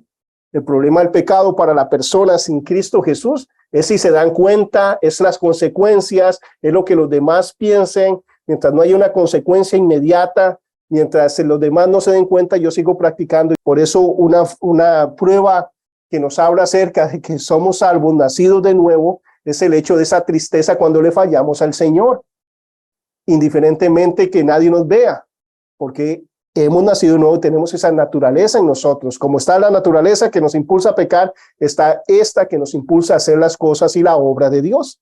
Por eso el caminar cristiano ahora se habla de ¿qué? De fortalecer, ¿verdad?, esta nueva naturaleza en Cristo Jesús, de caminar conforme a lo que Él quiere, y es aspectos que hablamos y vamos a hablar posteriormente acerca del discipulado. Como verdaderos salvos por la fe, se espera que no perseveremos en el pecado, abusando de la gracia. Romanos 6, del 1 al 2. ¿Qué pues diremos? ¿Perseveraremos en el pecado para que la gracia abunde? En ninguna manera, porque lo que hemos muerto al pecado, ¿cómo viviremos aún en él? ¿Verdad? Tenemos una nueva naturaleza en nosotros, que no vamos a perseverar en el pecado porque es nuestro infierno. ¿Verdad? ¿Alguien aquí se siente triste cuando le falla al Señor? Bueno, si usted se siente igual, si le da lo mismo, si usted justifica su pecado, si, ¿verdad?, eso evidencia que puede que usted no haya tenido un nuevo nacimiento. Pero si usted es de aquellos que cuando le falla al Señor, o sea, simplemente todos los días, usted se siente miserable, es porque el Espíritu Santo está en nosotros. Ahora, cuando digo que fallamos todos los días, no estoy diciendo que estamos practicando el pecado. ¿Un cristiano nacido de nuevo puede practicar el pecado? ¿Qué opinan? O sea, definitivamente pecamos. Sí. Ajá. Ahora, que eso sea lo que nos deleite, nos levantemos todos los días a hacer es otra cosa aparte, ¿verdad? Sí, eso está claro, ¿verdad? Que vamos a fallar en alguna forma, pero podríamos estar practicando un pecado aún siendo cristianos nacidos de nuevo, es mi pregunta. Sí, por supuesto. Lamentablemente, esa es la lucha, esa es la batalla, esa es la miseria en la cual... Pero por eso se nos dice que el pecado no reine en vuestro cuerpo mortal, porque puede reinar, porque quiere reinar. Si yo no me congrego, si yo no tengo relación con Dios, si yo no paso tiempo en la palabra, si yo no paso tiempo en oración, si no uso los recursos de Dios, yo voy a estar practicando el pecado. Si una de las mayores bendiciones que yo tengo es esta escuela, porque ¿qué hace esto? Que yo tengo que pasar el día estudiando la palabra, leyendo, orando, pidiéndole a Dios que me ayude, estoy ocupado en las cosas de Dios y yo estoy en dos lugares, o estoy en la presencia de Dios, con Dios, o estoy pecando. Entonces necesito ocuparme de lo bueno, ocuparme en las cosas de Dios, que las cosas de Dios también implica ¿qué? Pasar tiempo con mi esposa, con mi hija, con la familia, ¿verdad? Eso son cosas de Dios también. Mi ministerio, ¿verdad?, primario, que es mi familia. Pero lo que voy acá es que sí puede, por eso se nos habla de cristianos carnales, pero no debe. ¿Y qué es el mensaje? ¿Qué es lo que hemos estado viendo? Que podemos no hacerlo, que tenemos todo el poder en nosotros. La mentira, Satanás, es que no, que usted tiene, ¿verdad?, así nació, así va a morir, y estás en un proceso y siempre vas a hacer. No, siempre vamos a tener que luchar, sí. Siempre vamos a tener que luchar. Todos los días, dice, ¿verdad?, que es un discípulo de Jesucristo, aquel que toma su cruz, ¿cuándo? Una vez y para siempre. No, todos los días. Ya justificados una vez y para siempre, ¿verdad?, delante de Dios posicionalmente, pero ahora tenemos el poder del Espíritu Santo para vivir en victoria, o sea, no practicando el pecado. Nosotros sabemos áreas específicas en las cuales somos más débiles, propensos a fallar. Entonces sabemos que en esas áreas no tenemos que coquetear, tenemos que cortar accesos a todo eso, para mantenernos en línea, en la bendición, en la gracia, en la misericordia de Dios, en el favor, en paz, en gozo, en efectividad, donde queremos estar, que es el cielo en la tierra. Cuando estoy en medio de la voluntad de Dios, uno está en el cielo en la tierra o no, aunque esté en un calabozo, ¿verdad? Aunque esté en un horno de llamas, ¿verdad? Lleno de llamas de fuego, aunque estemos enfrente a un león, pero cuando usted está en el centro de la voluntad de Dios, ¡wow! Y es donde queremos estar y podemos estar. Ese es el llamado que el Señor nos hace, ¿verdad? Amarnos, a decir, el pecado nos mata, el pecado nos destruye. El enemigo nos dice, es bueno, es placentero, ay, no importa, ay, ¿verdad? Y esa es la lucha. Pero ahora nosotros podemos vencer porque hemos nacido de nuevo. Alguien que no ha nacido de nuevo no puede, no tiene opción alguna. Pero nosotros sí podemos. ¿Y cuál es nuestro llamado?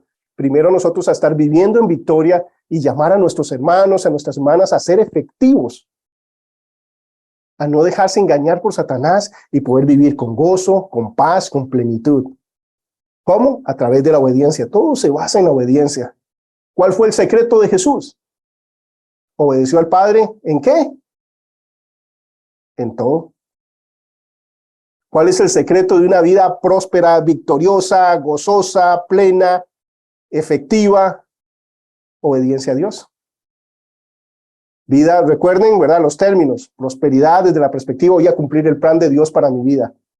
Voy a llevar gloria a su nombre. Voy a acumular peso de gloria. Voy a ser un modelo para mi esposa, para mis hijos, ¿verdad? Etcétera, etcétera. Eso es plenitud. Y se logra a través de la obediencia. Sacarme la mentira que yo gano más en esto y lo otro. Pero bueno, acá nos habla acerca que cuando nosotros hemos nacido de nuevo, todo lo que les estoy hablando tiene sentido para nosotros y podemos vivirlo. Pero si la persona no ha nacido de nuevo, no puede.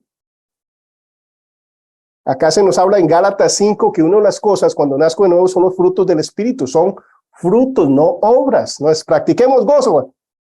Así. Tienen que hacer así todos. Hey, sonrisa. Eso es gozo, hermanos. Practique gozo. Eso. No, ¿verdad? No es una obra. Es un fruto. Pase tiempo con Dios, porque a veces gozo es con lágrimas, ¿cierto?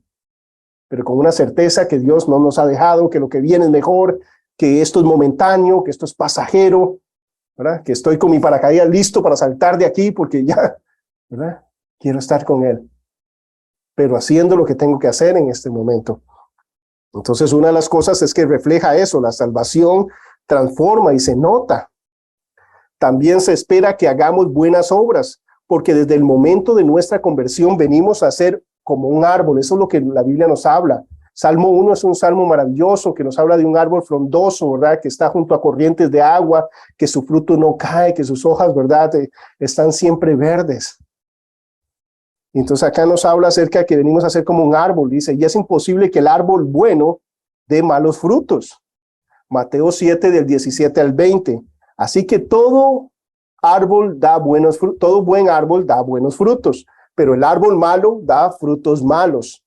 No puede el buen árbol dar frutos malos, ni el árbol malo dar frutos buenos. Todo árbol que no da buen fruto es cortado y echado en el fuego.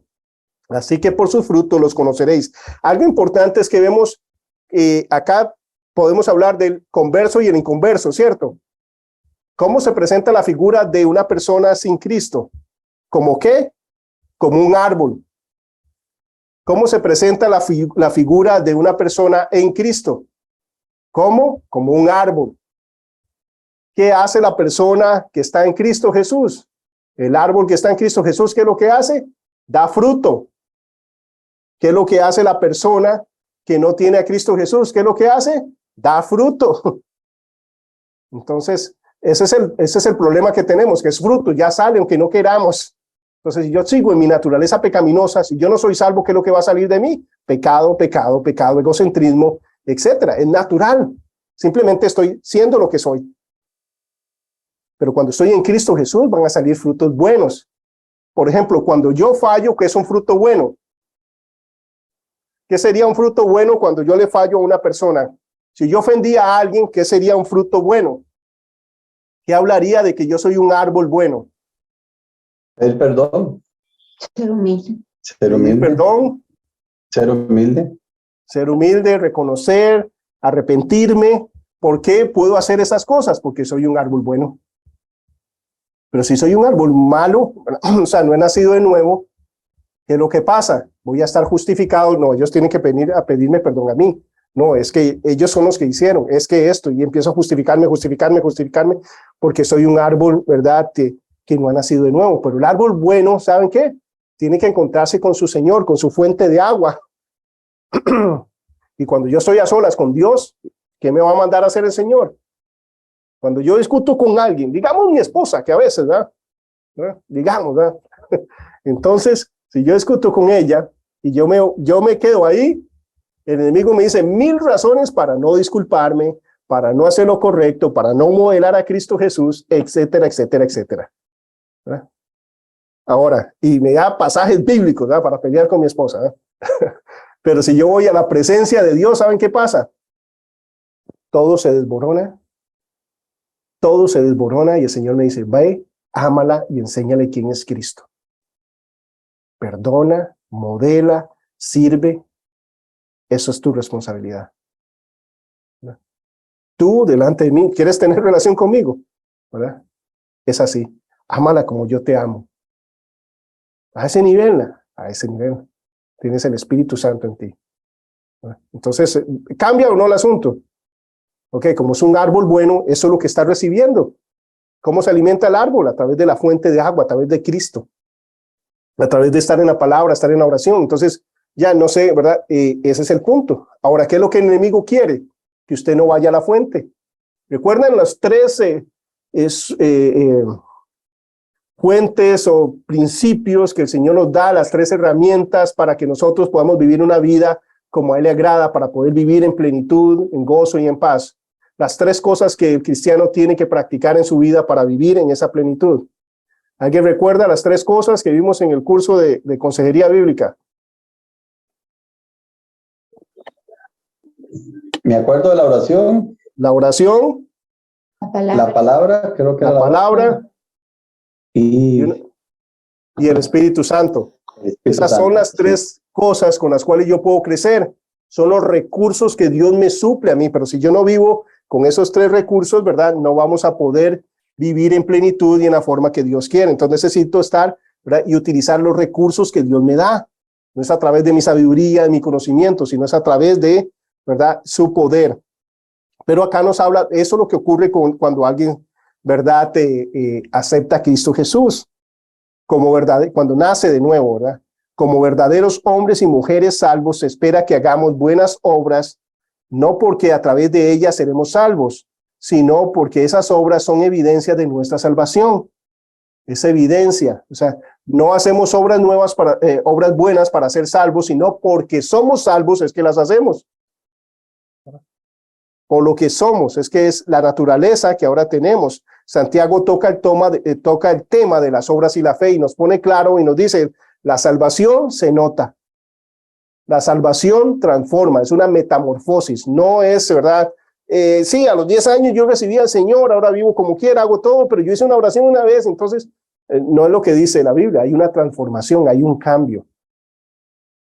Y nos habla, ¿verdad? Y nos dice, los que practican tales cosas, y nos da la lista, y le habla a 2 iglesias, ¿verdad? El Espíritu Santo a través de Pablo dice, los que practican tales cosas no heredarán el reino de los cielos. Aunque usted diga que una vez hizo una oración, o repitió ¿verdad?, unas frases, o pasó al frente, pero no se trata de eso, sino, ¿verdad?, que nuestra fe es algo de adentro hacia afuera, ¿verdad? Es una transformación interna. Usted no vive en el pecado, usted no practica el pecado, ¿verdad? Se siente miserable cuando está en esa situación. Santiago 2, del 14 al 18, hermanos míos, ¿de qué aprovechará si alguno dijese que tiene fe y no tiene obras? ¿Podrá la fe salvarle, el decir que tiene fe? Si un hermano o una hermana están desnudos y tienen necesidad del mantenimiento de cada día, y alguno de vosotros dice, id en paz, calentados y saciados, pero no les dais las cosas que son necesarias para el cuerpo, ¿de qué le aprovechará? Así también la fe, si no tiene obras, está muerta en sí misma. Pero alguno dirá, tú tienes fe y yo tengo obras, muéstrame tu fe sin tus obras y yo te mostraré mi fe por mis obras. O sea, la fe, ¿verdad?, produce. La fe produce, no es ¿verdad? Simplemente decir que creo, sino que hay una transformación. Yo no les digo, esto es un explosivo y sigo jugando con esto, ¿verdad? Si esto es un explosivo, ni lo toco y salgo de aquí corriendo. Entonces, yo actúo de acuerdo a lo que yo creo. Si yo creo en Cristo Jesús y Él es mi Señor y mi Salvador, voy a vivir en esa forma, caminando en esa dirección. Si no, realmente no estoy creyendo correctamente. Puedo tener conocimiento, puedo estar de acuerdo, pero realmente no he nacido de nuevo. Santiago nos dice que la salvación va más allá de decir que tenemos fe. Nuestra fe debe evidenciarse a través de buenas obras. No debe, se evidencia, es natural, ¿verdad? No es un hecho que debo hacerlo porque, no, es que voy a querer hacerlo. Va a estar en mí. Ahora tengo que fortalecer eso. Hermanos míos, ¿de qué aprovechará alguno si dice que tiene fe y no tienes obras, ¿verdad? Si no hace, ¿verdad? Si no es un cambio, si sigue haciendo lo mismo, sigue practicando el pecado, viviendo en el pecado, justificando el pecado. El que pregunta, y él pregunta, ¿cómo alguien que dice ser salvo y tener fe puede permanecer indiferente ante la necesidad de los desposeídos y vuelve a hablar acerca de ese hermano en necesidad y que usted le diga, oh, sí, vaya, que Dios lo bendiga, hasta luego, pero no hago nada por él? Realmente no estoy mostrando, ¿verdad?, quién es mi Señor y mi Dios. No estoy haciendo visible a Cristo para ellos.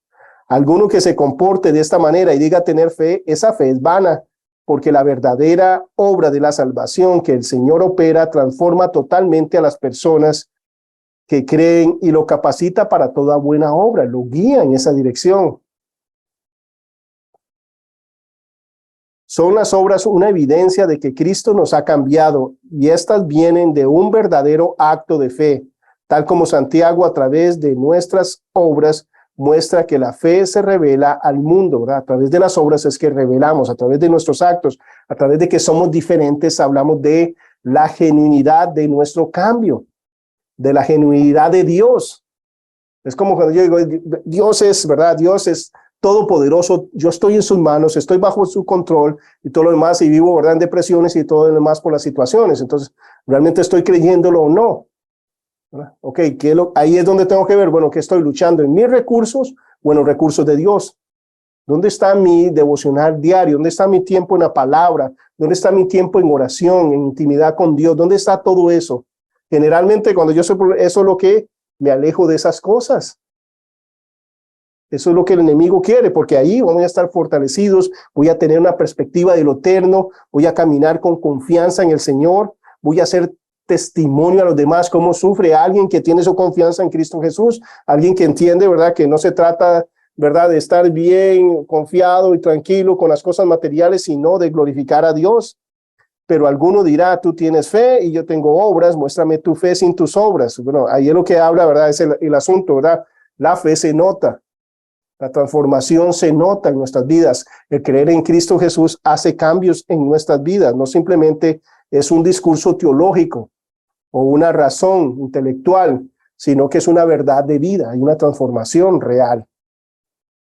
El alcance de la salvación que Dios ha provisto al hombre es completa, de una vez y para siempre, tal como el autor de la carta de los Hebreos nos dice en Hebreos 10:12, pero Cristo, habiéndose ofrecido una vez y para siempre, un solo sacrificio por los pecados, se sentó a la diestra de Dios, ¿verdad? Una vez y para siempre. Antes de la cruz, el método de expiación, Dios había dejado era el sacrificio de los machos cabríos, con el fin de que la sangre de ellos cubriera, no quitara, pero cubriera el pecado. Pero una vez que Cristo se ofreció el sacrificio perfecto, ya no hay necesidad de ofrecer más sacrificios. Y es que nos habla, ¿verdad?, como en Hebreos 10, del 3 al 10, nos habla cómo era la obra, que era una tipología, que era una sombra, y cómo, ¿verdad?, dice, la Biblia dice, y es clara, que sin derramamiento de sangre no hay remisión de pecados. O sea, si no hay derramamiento de sangre, no se pueden quitar los pecados.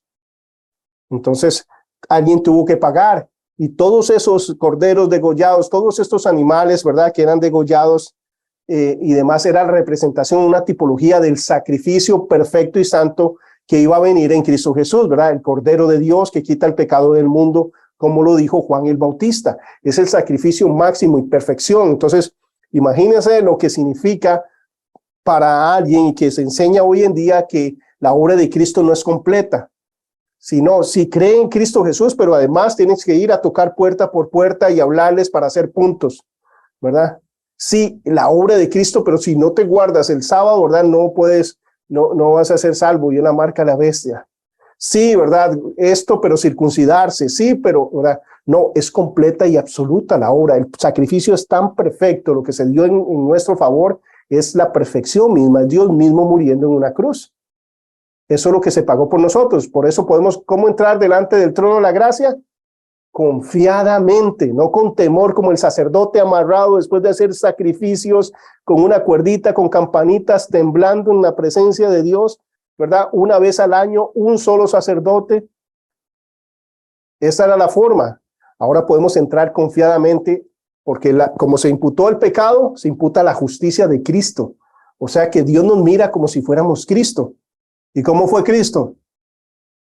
Perfecto. Así es como nos ve Dios, perfectos. ¡Wow! Esa es la doctrina de la salvación. Eso es soteriología, es lo que dice la Biblia. Así es como nos ve el Señor. Por eso tenemos este acceso a Él. Dice, y esta es la voluntad de que seamos santificados mediante la ofrenda del cuerpo en Jesucristo, hecha una vez y para siempre. Ya no hay necesidad de sacrificios constantes, sino que un solo sacrificio y para siempre, porque es el sacrificio máximo, perfecto. No se puede dar algo de mayor valor. Por tanto, el hombre es salvo por medio de la fe en el sacrificio de Cristo, el cual es suficiente para perdonar los pecados, nuestros pecados. Ahora bien, la salvación bendita opera en tres tiempos, pasado, presente y futuro. Porque desde el pasado se había anunciado y se había predicho, ¿verdad? Que Cristo iba a morir por nosotros, y dentro de la perspectiva de Dios no hay tiempo, ¿verdad? Entonces nosotros podemos ver cómo desde antes de la fundación del mundo ya existía, ¿verdad? Este plan redentor. La salvación de un creyente es un hecho realizado en el pasado. En la Biblia encontramos pasajes que se nos enseña que la salvación que Dios ha operado en nosotros es un hecho que ocurrió en el pasado. Romanos 8, 29 al 30. Porque a los que conoció también predestinó para que fuesen hechos conforme a la imagen de su Hijo. Recordemos cuál es el fin siempre: ser hechos a la imagen de Jesús, para que Él sea el primogénito entre muchos hermanos. Y a los que predestinó, a estos también llamó, y a los que llamó, a estos también, ¿qué? Justificó, y a los que justificó, a estos también glorificó. ¿Cuál es la característica de estos verbos? Están en pasado, están hablando de algo que se consumó. Y acá nos habla de que, para mí, la forma de explicar esto es que la presciencia de Dios, ¿verdad? En su omnisciencia, en su todo conocimiento, ¿verdad? Él sabe quién va a escoger y quién no va a escoger desde antes de que nosotros hablemos. Dice que Él sabe qué vamos a decir. Desde antes que nosotros nacemos, Él sabe qué vamos a escoger y qué no vamos a escoger. Y dentro de Él no hay un tiempo. Entonces Él nos ve sentados en gloria en sus lugares celestiales con Él. Y desde antes de nacer ya estaba dicho y establecido, y ya sabíamos, ¿verdad?, que íbamos a ser justificados y salvos y que íbamos a responder al llamado de Dios. Aquí vemos cómo Dios nos predestinó desde mucho antes que naciéramos para que esta tan gloriosa salvación, a los que predestinó llamó, y a los que llamó justificó, y a los que justificó glorificó. Él nos ve sentados en los lugares celestiales con Cristo, porque Él no tiene tiempo como nosotros.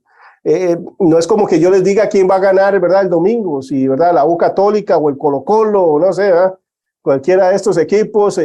Yo tendría que hacer, como dicen en Costa Rica, un bateo, ¿verdad?, y tal vez ver estadísticas y ver cómo anda el equipo y todo eso, y tal vez, ¿verdad?, en el caso de Dios, cuando Él nos habla de la profecía, cuando Dios está hablando de profecía, nos está diciendo lo que va a pasar, porque para Él ya pasó, ¿verdad?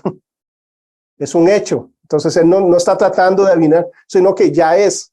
Él nos está hablando de un evento. Para Él no hay pasado, presente o futuro. Sé que eso es más grande y ese es nuestro Dios, ¿verdad?, más allá de nuestro intelecto, fuera del espacio, la materia y el tiempo, lo que lo califica como la causa creadora del universo, no limitado en nada de eso. Entonces cuando Él nos dice algo que para nosotros es futuro, para Él ya pasó, ¿verdad? Entonces, así es, simplemente me está diciendo, oh, mira, así es. Wow. Ese es Dios. De igual forma, Él ya nos ve sentados en los lugares en gloria con Él. Nosotros somos los que estamos acá en este proceso. Por eso, ¿qué nos lleva a nosotros? La fe, creer en esto que Él ha dicho. Dice, bendito sea el Dios y Padre de nuestro Señor Jesucristo, que nos bendijo con toda bendición espiritual en los lugares celestiales en Cristo, según nos escogió desde antes de la fundación del mundo, para que fuésemos santos y sin mancha delante de Él. Por tanto, la salvación tiene un alcance en el tiempo pasado, donde Dios planeó que seríamos salvos por medio del sacrificio de su Hijo. Y por ello se le llama en Apocalipsis el Cordero que fue inmolado desde la fundación del mundo, antes de la fundación, en los principios, ¿verdad?, del mundo. Apocalipsis 13:8.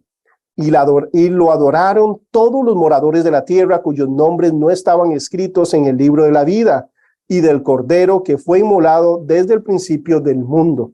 ¿Verdad? Está hablando acerca desde antes de la fundación del mundo, en los inicios, ya, porque para Dios no hay tiempo. Ya estaba predicho cómo íbamos a ser salvos.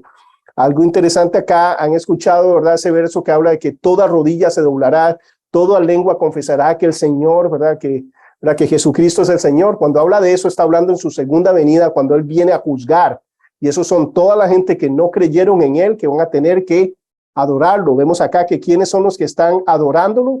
Los que sus nombres no están escritos en el libro del Cordero de la vida, ¿verdad? Porque todo el mundo va a reconocer quién es Dios en su momento, cuando Él se revele en su epifanía, y cuando Él venga en su segunda venida van a ver eso y todo el mundo va a reconocerlo. Pero acá nos habla acerca de esta certeza, ¿verdad? Que Dios no nos está hablando de cosas, ¿verdad?, que no sabe o que tiene certeza, ¿verdad? No es que está apostando a ver qué, sino que Él ya sabe, ya Él conoce.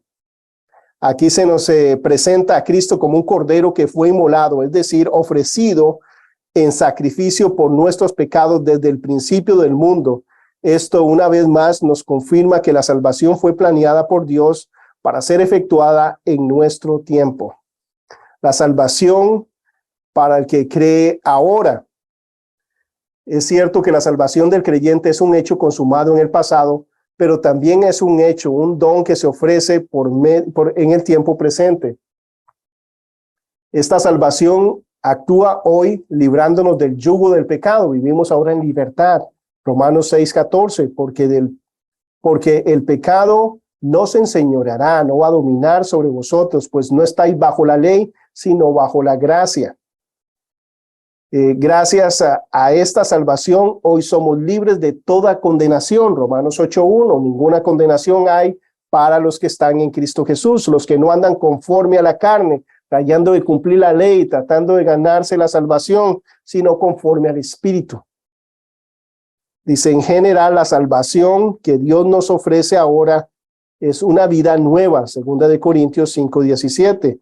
De modo que si alguno está en Cristo, hoy es nueva criatura. Las cosas viejas pasaron aquí, todas son hechas nuevas. Ahora tenemos un nuevo ser en nosotros y podemos caminar de una forma que agrada y glorifica a Dios. Esos son los beneficios de la cruz hoy en día. Saber que no tenemos que andar con vergüenza, no tenemos que andar con temor, no tenemos que andar esclavos del pecado, no tenemos que andar con temor, ¿verdad? Solo en la libertad, en la paz, en el gozo y la plenitud que Dios nos da de caminar conforme a su voluntad, porque podemos vivir de esa forma. Por ello, la salvación tiene un alcance en el tiempo presente y la salvación, ¿verdad?, operará en el futuro. Finalmente, la salvación también opera en el futuro, ya que en la eternidad seremos glorificados y llegaremos a heredar el reino de los cielos. Primera de Pedro 1, del 3 al 5. Voy a decirles nuestro futuro, ¿verdad? Esto es lo que el Señor nos dice y no está adivinando, ¿verdad? Simplemente nos está diciendo lo que ya es un hecho. Bendito el Dios y Padre de nuestro Señor Jesucristo, que según su grande misericordia nos hizo renacer para una esperanza viva por la resurrección de Jesucristo de los muertos, para una herencia. ¿Cuál es nuestra herencia? ¿Cómo es? Incorruptible, incontaminada e inmarcesible, reservada ¿en dónde? Este es el año en los cielos, ¿verdad? No significa, ¿verdad?, que vamos a tener todo acá en la tierra, pero en los cielos, ¿por qué? Porque en los cielos no hay devaluación, no hay problema con la gasolina, no hay problema de nada de eso. Nuestra herencia está segura. Por eso Dios quiere darnos en un lugar donde es para siempre y por siempre. Ahí es donde quiere heredarnos, donde vale la pena. Dice que sois guardados por el poder de Dios mediante la fe para alcanzar la salvación que está preparada para ser manifestada en el tiempo postrero. ¡Wow! Esto es lo que nos espera a nosotros. De esta forma opera la salvación de Dios, siendo planeada en el pasado y consumada por Cristo en la cruz. Hoy está disponible para todo aquel que cree y a través de su gracia llegaremos a ser salvos y perfeccionados hasta el día que partamos de este mundo para estar con Él. Y ahí nuestra salvación será completa con cuerpos glorificados. Juan 3:2, primera de Juan 3:2, amados, ahora somos hijos de Dios y aún no se ha manifestado lo que hemos de ser, pero sabemos que cuando Él se manifieste, cuando Cristo, ¿verdad?, se manifieste, seremos semejantes a Él porque le veremos tal y como Él es. ¡Wow! Esas son promesas y realidades cristianas que nos hablan acerca de cuál es nuestro futuro. Quiero compartir un poquito un mensaje de salvación, un testimonio propiamente que nos enfoca acerca de cómo no hacer distinción de personas o acepción de personas, sino compartir el evangelio a las personas indiferentemente su posición social y demás. Cuando ¿verdad?, terminemos de ver el videito, rápidamente vamos a comentar un poco acerca de esto y la historia de Aurelio Barreto III. Hello, welcome. My name is Aurelio Barreto. I'm the founder and CEO of C2A Christian Stores and NOTW Clothing. I'm from Cuba. I came to this country in 1967 in the pursuit of the American dream. As a kid, I remember having this weight on my shoulders. I had a need to be liked. I wanted to be accepted. I got into doing drugs when I was in 9th grade because I thought that doing coke and smoking pot and drinking would take the emptiness, but it made me feel worse and my life wasn't working. I get off the drugs and it's still me, you know?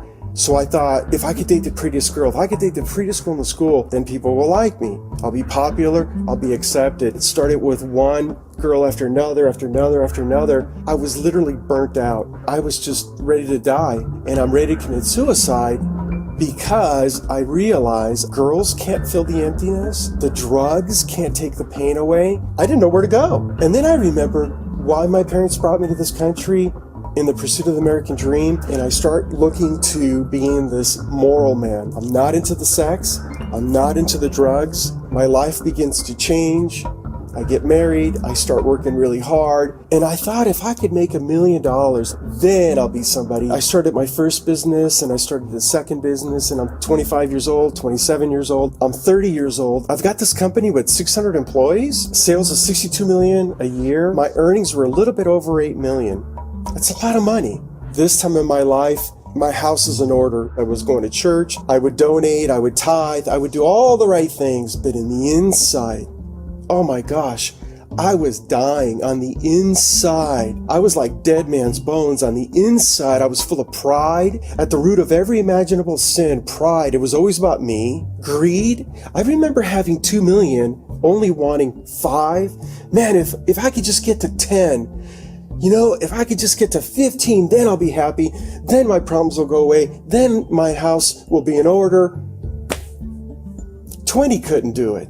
But time goes on and time goes on and time goes on. I wake up on my 37th birthday. I can't get out of bed because this emptiness was so intense in my heart. You would think I could buy the happiness. You would think I would buy peace and security. I was down. And this is probably the third time in my life where I'm ready to commit suicide because I went to God, but He was up there and I was down here. And I said, God, why aren't you listening to me? God, I just want to die, God. Do you know what I'm talking about? Where you get to a point, you're just at a dead end, you know? This guy, I'm having lunch with him. He was the principal of the school, Randy. I'm talking to him and he goes, hey, Aurelio, thank you for making donations to the school. And hey, anything you want, Randy. But this guy, man, he looks at me straight in the eyes and he says, hey, I get the feeling there's something missing in your life. And these emotions started coming over me. I said, yeah, I don't have peace. I feel emptiness. Randy just looks at me, he goes, man, I'm so sorry. This was the first time anyone had ever asked me, how are you? Where's God? I have no idea. He said, Aurelio, you don't know Jesus, do you? And I said, well, other than he's the Son of God, no, I don't. He said, you know that God calls us to be perfect? And I said, yeah, I'm not perfect. What about you? And he says, well, I'm not perfect either. We're both sinful people, whether it's a bad thought in your head, whether you've lied, whether you've taken something that doesn't belong to you. Sin is sin. The penalty is hell.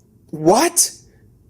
What about you? No, Aurelio, when I die, I'm going straight to heaven. And I was like, wait a second, we're both sinful people. Nobody's perfect. But why are you going to heaven, man? Why am I going to hell? It's Jesus. And that day he shared Jesus with me. That day was the first day in my life at age 38 now that I understood that this man named Jesus went up on the cross to die for my sin. I didn't deserve it. I couldn't earn it, but it was grace. And here's the thing, if you're walking around right now thinking that you're saved and thinking that your works are going to get you into heaven, going to church is not going to do anything more than wearing a Christian t-shirt. What gets you into heaven is when you say, God, I need you. God, forgive me of my sin. God, I place my faith and trust in your Son, Jesus Christ. Repent. In the last 6 months, I've gone through the worst time in my life. My business was just tanked. My bank accounts have all dwindled. My family has been attacked severely. On the outside, my house is not in order. So what do? I say, Jesus, I just believe you like a baby, like a child. And in the last 6 months, in spite of the outside being messed up, the inside, it's been full of peace. I've had joy I can't even describe to you. Why? Because I say, Jesus, I don't understand when you're going to fix things. I don't know how you do it, but I know you do. That's faith. Él nace en Cuba, en una familia muy pudiente, y llegó en ese momento el comunismo a Cuba. Entonces ellos inmigran para Estados Unidos, empiezan de cero en Estados Unidos, y en medio de todo eso él empieza a tratar ver propósito y demás en nuestras vidas y sentirnos plenos y completos, encontrar la paz y el gozo. Entonces empieza a probar drogas, mujeres, popularidad, y nada de eso obviamente lo satisface. Entra en una crisis, trata de suicidarse, pero realmente no lo hace. En medio de esta crisis económica ve a su mamá lavando baños para poder sobrevivir, cuando antes lo tenían todos, y entonces él hace como un clic y dice, bueno, lo que se trata la vida es de hacer dinero, vinimos aquí por el sueño americano, y él empieza a enfocarse en negocios y era muy bueno. Entonces él crea la primera compañía y gana $2 millones. Luego su segunda compañía es una compañía que me imagino que tal vez han escuchado de Dog Igloo, que es esas casas de perro, ¿verdad? Que son como un iglú. Esa compañía generaba $62 millones al año,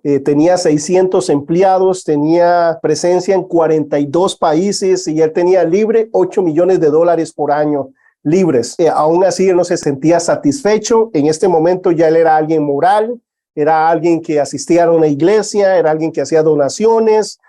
Todo estaba en orden. Entonces por eso nadie le hablaba de Cristo. Él llega a una reunión con el director de la escuela de su hijo porque él donó unas computadoras. En medio de esa conversación lo miró a los ojos, ¿verdad? Y él dijo, Aurelio, siento que hay algo, ¿verdad? Que no está bien. ¿Qué pasa? ¿Verdad? Entonces es cuando le empieza a hablar acerca de Cristo Jesús, de realmente una relación personal con el Señor Jesucristo.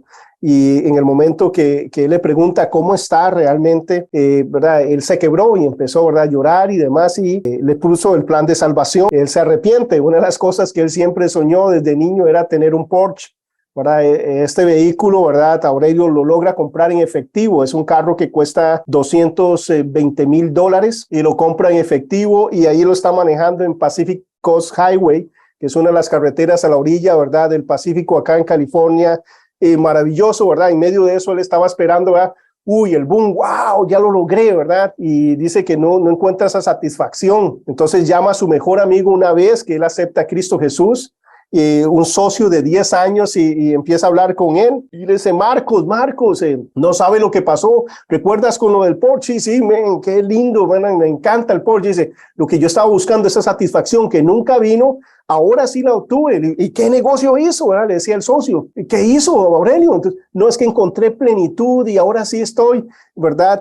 No, pero dígame qué negocio, ¿en qué estamos? Yo te ayudo en todo sentido. Y él le dice, no, en realidad no es eso, es que acepté a Cristo. Marcos, acepté a Cristo. Ahora soy cristiano. Y ya Marcos no hablaba y él le seguía hablando y todo entusiasmado de que había, ¿verdad?, nacido de nuevo, y no le seguía hablando, ¿verdad? Entonces en medio de eso, él llega y le dice, no, es que soy cristiano. Y el amigo le dice, no, yo también soy cristiano. Entonces, Marcos, ¿usted es cristiano? Sí, yo también, Aurelio, somos hermanos, ¿verdad? Y él está feliz, ¿verdad? Entonces, ¿en serio?